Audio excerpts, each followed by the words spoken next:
Welcome to Missing in Ohio, a podcast devoted to telling the stories of Ohio's missing loved ones.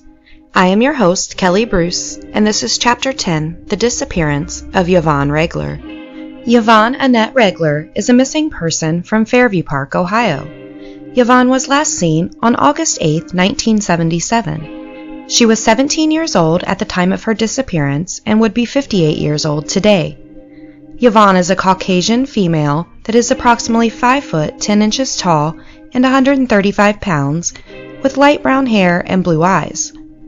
She was last seen wearing a yellow t-shirt and cut-off denim shorts.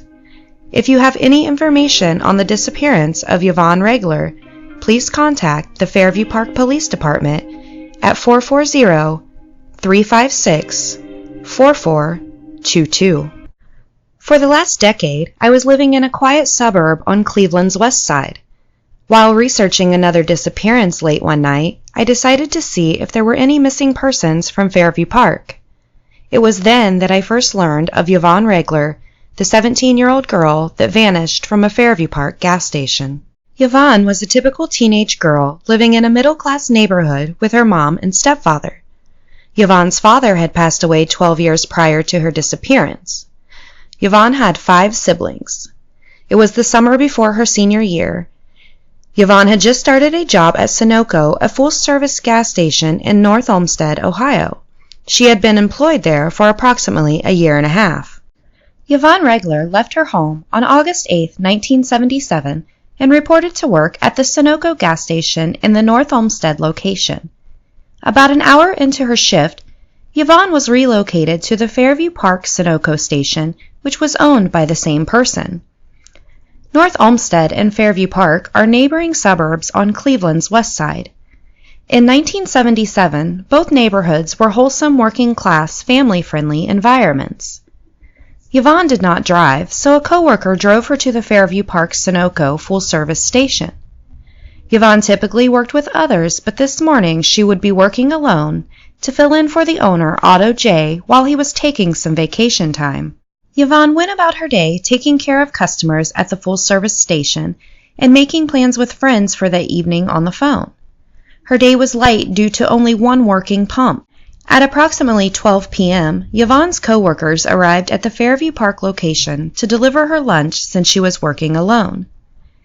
At approximately 12:30 p.m., Yvonne was on the phone with her friend Terry when an outside customer bell went off.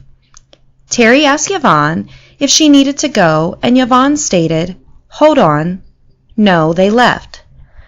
A few minutes later, Terry hears the bell again, and Yvonne said the car had returned.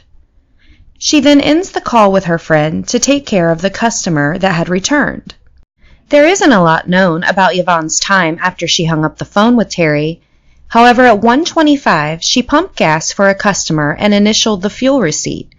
This is the last known time of Yvonne Regler's whereabouts. Between 1:30 p.m. and 2:05 p.m., 3 people went to the gas station but found no employee. They reported the door was unlocked and someone's purse was sitting behind the counter. None of the customers thought anything of it, and none of them reported it to the police. At approximately 2:15 p.m., Yvonne's relief, Gary, showed up for his shift. Like the customers before him, he arrived to the doors unlocked. Yvonne's purse, cigarettes, and lunch were all sitting in the office. Gary thought this was very strange and called the Fairview Park Police Department. Upon checking, there was no money missing from the cash register, and Yvonne's purse had a small amount of money as well. The store showed no signs of a struggle, and nothing seemed to be missing, except Yvonne Regler.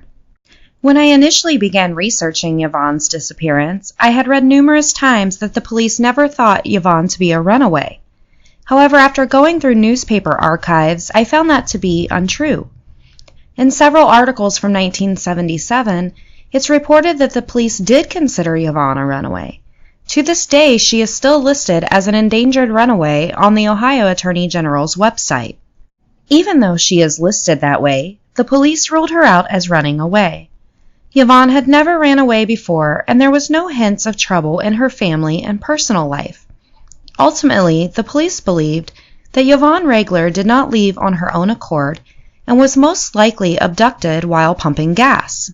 One thing I found in my research is how many times something as simple as the spelling of Yvonne's last name was reported wrong. I have seen it reported Regler and Reglar. On a message board I came across, Yvonne's niece confirmed the spelling as Regler. The investigation into Yvonne's disappearance has brought very few clues, but many rumors and comparisons have circulated through the years. Yvonne's disappearance has been compared to the disappearance of Cheryl Shearer from Scott City, Missouri. Cheryl was working her shift at Rhodes Pump Your Own self-service gas station on April 17, 1979. She spoke to her mother on the phone a couple of hours before her shift was scheduled to end. Like Yvonne, the gas station where Cheryl was working was found without an employee. Cheryl's purse and checkbook was found in the store. Her car was found in the parking lot with the keys in it, and approximately $480 was missing from the store funds. There are a lot of similarities in Yvonne and Cheryl's disappearances. They have both even been mentioned as possible victims of Lucas and Toole. Otis Toole and Henry Lee Lucas were American serial killers. Toole and Lucas traveled the country committing a series of murders both together and separate. Otis Toole is the man charged in the murder of Adam Walsh. Even though we know they committed a series of murders, they also falsely confessed to several murders. Henry Lee Lucas admitted to kidnapping and murdering a girl from the Scott City area where Cheryl went missing. However, when he was shown a picture of Cheryl, he said that isn't the girl he killed. Even though he stated that, the Scott City police believe it was Cheryl because she was the only missing woman in the area at that time. I do not know if Toole or Lucas had victims in Ohio, but I have read that the timeline of Yvonne's disappearance and the circumstances fit their M.O. Years passed with very little mention of Yvonne and her disappearance. Then in 2014, a family member contacted the Fairview Park Police Department offering to give DNA to the National Center for Missing and Exploited Children. The police then went back and interviewed all surviving witnesses and family members of Yvonne Regler, totaling approximately 20 people. It is reported that while interviewing family and friends, police identified the man they believe abducted Yvonne. The Fairview Park Police Department declines to speak of what evidence led them to the man. The man they identified is known to police and has been tied to similar crimes in the past. Shepard from Fairview Park Police Department stated, "What a person does in their lifetime also draws attention." The police have said that they have not ruled out Yvonne's family members, but they have found no evidence to suggest her family was involved in her disappearance. In 2016, a news article was written and titled, "Police Believe Woman Missing 39 Years Could Still Be Alive." I read the article thoroughly but found no mention or quotes from the Fairview Park Police Department stating that the comment in the title was true or that Yvonne could possibly be alive. Yvonne has been missing for 42 years now. Some of her family members have passed away, including her mother, who never got answers. Up until the day that she died, Yvonne's mother never gave up hope that she would one day come home, and even kept her room just as it was left on that day in 1977. Yvonne Annette Regler is a missing person from Fairview Park, Ohio. Yvonne was last seen on August 8, 1977. She was 17 years old at the time of her disappearance and would be 58 years old today. Yvonne is a Caucasian female that is approximately 5 foot 10 inches tall and 135 pounds, with light brown hair and blue eyes. She was last seen wearing a yellow t-shirt and cut-off denim shorts. If you have any information on the disappearance of Yvonne Regler, please contact the Fairview Park Police Department at 440-356-4422. Missing in Ohio now has a Patreon page. Through Patreon, you can donate as little as $2 a month. There are multiple donation tiers to choose from, some that will even give you the opportunity to be a guest on an episode of Missing in Ohio. With the money that is donated, we will pay for the production of this podcast, plan missing persons events, supply flyers to families with missing loved ones, and many other things to help raise awareness. If you would prefer to make a one-time donation, you can do so through our new PayPal page. The Patreon and PayPal links can be found in the show notes. Every donation will be greatly appreciated and help raise awareness for Ohio's missing loved ones. Missing in Ohio is an affiliate of Missing Person from Ohio. Missing Person from Ohio is a Facebook page ran by Lori Davis. Here's a missing person news update by Lori and how Missing Person from Ohio can help you if you have a missing loved one. Missing Person from Ohio is an outlet for those with missing loved ones where we can publicize their case. I can help ensure that they are listed on the correct organizations. I can talk to the family members about steps that they can take to try to help keep the publicity out there for their missing loved one. And I can also just work with that family to let them understand that someone cares, that we are a group of individuals that really want to help, and we're doing this for the right reasons. We're doing everything that we can to help them bring their missing loved one home. And if we're not able to bring them home, we can at least help support them during the time while they're missing. Also, please check out Lori's new weekly Missing Person update on the Missing Person from Ohio Facebook page. Lori is doing a wonderful job keeping us all updated on missing person news from around the state. If you have a missing loved one and would like us to help you tell their story, please contact us at missingpersonsinohio@gmail.com or contact us through Facebook, Instagram, or Twitter. All the links can be found in the show notes.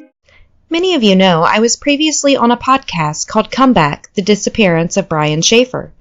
Comeback ended, but I decided to continue my investigation into Brian's disappearance. Here's a clip of our new investigative podcast into the disappearance of Brian Schaeffer. There are two questions that everyone asks when it comes to the disappearance of Brian Schaeffer.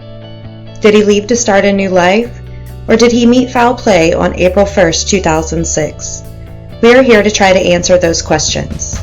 We are your hosts, Kelly and Jim, and this is Brian Schaeffer, Dead or Alive podcast. This is an investigation into Brian's disappearance like no other. Here are some clips from our upcoming Season 1 that will be out by the end of summer. So the one thing that I think ever since we started talking to John Hurst is that the bar was an absolute fluke. Like, it really meant nothing in his disappearance because there was a way for him to get out without being picked up on camera. I wonder if he met with somebody. And if he did, what the hell happened? Isla has been a great asset in helping us search for Brian. Absolutely, she has. We have made many connections throughout our investigation with many wonderful people. But Isla goes above and beyond to help us out. With the pictures we received of the homeless man, she even had a coworker of hers look at the pictures, and he is some form of federal facial analyst. And he said that he's not saying those pictures are Brian Schaeffer, but we need to look into them more to see if it is Brian Schaeffer, because there's enough similarities there where it could possibly be. And go ahead. Oh, no, go ahead. Well, I was just saying, and here's the problem. If that darn picture was just a little bit, if the guy was looking up a little bit more, because you're losing some of the facial structure the further down you go. You're not getting a straight on, and that's just so bad, because to put it into a computer that has, a face app that, and more advanced that they have today, facial recognition. And these, and, I have delved into that I have a site that will do that. And I have done hundreds of comparisons, and it's very, very accurate. But it's less accurate when the face it's not a straight-on face shot, because you're losing those, 100 points, 200 points, whatever you're doing, to measure points of the face. If it's not a straight-on face shot, a side face shot, you're never going to get anything from. But looking down, it could hurt.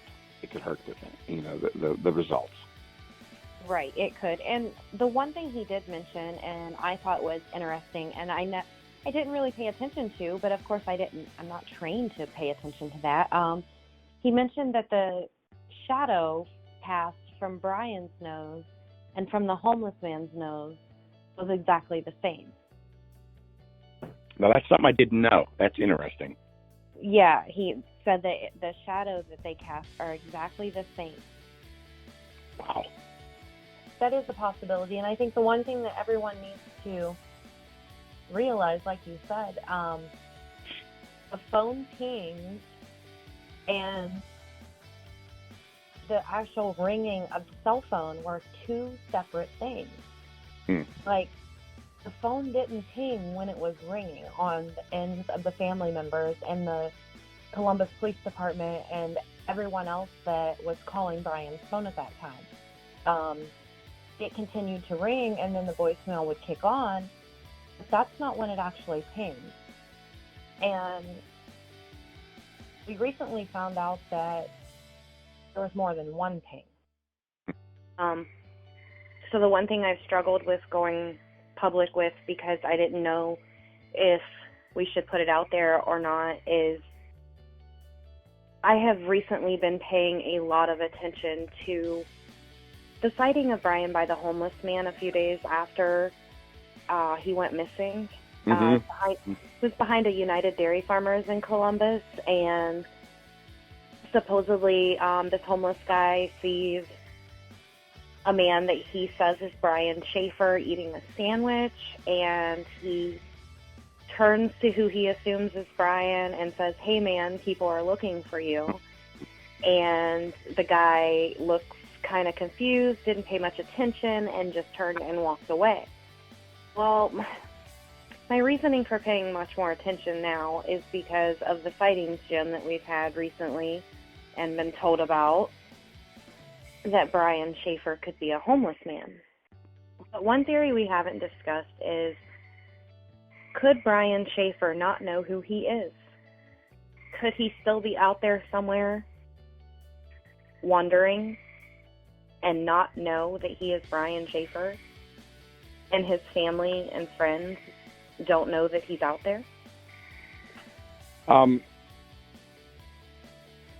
think it's very possible. And, and coincidentally, just yesterday, and I wasn't looking for this, there was 5 people that were presumed dead that were alive and found after years. And one of them was somebody who had no memory of who they were. And people always dismiss that. And it's not as uncommon as people think. And people think, well, how do they live, or how do they do this, how do they do that? Well, here, you still know, like we discussed before, you still know you're somebody. You still know you're hungry and you need to get shelter. It's not like you're roaming around and you don't know anything. You just don't know who you are. The scent dogs tracking him to behind the Wendy's, and then he mentioned down the road of the dogs following the scent down the road to an abandoned factory. And I want to find out more about that. Well, yeah, so that kind of opens things up again with as far as where did he end up. But Detective Hurst had also talked about, I guess, to recap the Wendy's situation. So he thought maybe he came out the side door where the band was, or maybe the door across from Wendy's, the construction door, which he mentioned was big enough for me or him to fit through, which is easily big enough for Brian to fit through. And he walked across the street and went to Wendy's parking lot, and that's where they lost his trail. He said that there was cameras that only had a picture of the window, the drive-through window or whatever. So they weren't able to see if he got in a car. And it makes me wonder, is there any kind of connection? And I'm not saying even with the same person, but Brian was in a very populated area, and that's what is sets him above and beyond what, like, Mara Murray, she was on a deserted road. Tyler was supposedly in the woods, and he was walking around by himself. But Brian wasn't. Brian was in a populated area. But I think to tell everybody, the last thing you want to do in Columbus, and also I'll throw Pittsburgh in there because they seem to be just as bad. You don't want to be by yourself, drunk at night on the streets anywhere of these cities. Yeah, exactly. And most people think that, and I'm not saying they're wrong for thinking this, but they think that everybody that went up the escalator came down the escalator. It's just that they were seen leaving the building, not necessarily the escalator, but maybe the side entrance where the band, came and went. I want to have ironclad proof in my hand, and not just in someone else's hand. But there are numerous reasons why he could have taken a ride from someone that night, and it's very possible that he did. And I've always said, to miss all of the other cameras right in Columbus, that he had to have been in a vehicle. We hope you enjoyed this preview of Brian Schaeffer, Dead or Alive. Follow us on Facebook, Twitter, and Instagram for updates on the release of Season 1 of Brian Schaeffer, Dead or Alive podcast. Missing in Ohio will also be doing something different for Season 3. We are currently looking for case suggestions for missing persons from Ohio. After we have looked into all the suggestions, we will select 1 to 2 missing persons and feature them for a whole season. Missing in Ohio will use all of our resources to do a deep investigation into the disappearance and hopefully uncover new information. Please send us all of your case suggestions to our Missing in Ohio Facebook page. You can find Missing in Ohio on Facebook, Twitter, and Instagram. Discuss all the cases you hear on the Missing in Ohio podcast group page on Facebook. You can listen to Missing in Ohio on iTunes, Google Play, Spotify, Podbean, Stitcher, and many of the other podcast sites you enjoy. If you like Missing in Ohio and the awareness we are raising, please give us a review and give us 5 stars on whichever listening platform you enjoy. Thank you for listening to Missing in Ohio, Chapter 10, The Disappearance of Yvonne Regler. Tune in next time for Missing in Ohio, Chapter 11.